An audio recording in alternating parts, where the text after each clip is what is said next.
3 ans qui sont terminés par une année, je pense, qu'on peut qualifier d'historique.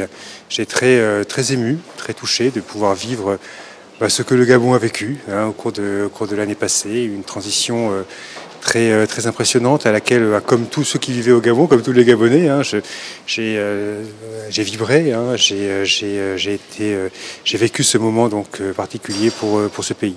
Ce que j'aurais essayé de faire, c'est ce que j'ai dit au président, c'est de faire en sorte déjà qu'en France on comprenne bien la mesure du phénomène historique qui est en train de se dérouler ici. Je pense que ça a été le cas. Et de voir de quelle manière nous pouvions, en tant que pays amis de longue date du Gabon, nous pouvions accompagner ça, à la demande du Gabon. Et en liaison, bien sûr, avec ce que souhaitent les Gabonais. Et je pense qu'au bout d'un an, en tout cas, l'expérience est très encourageante.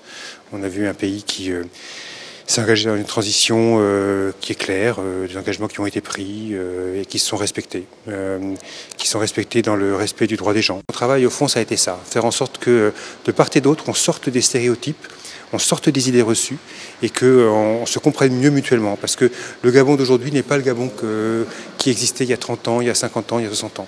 La France d'aujourd'hui n'est pas la France qui était la France d'il y a 30 ans ou il y a 60 ans. Aujourd'hui, mon pays a une volonté de travailler d'égal à égal avec des pays sur la forme d'un partenariat. Et je pense qu'aujourd'hui, c'est mieux compris. En tout cas, si c'est mieux compris, c'est que j'aurais réussi ma mission.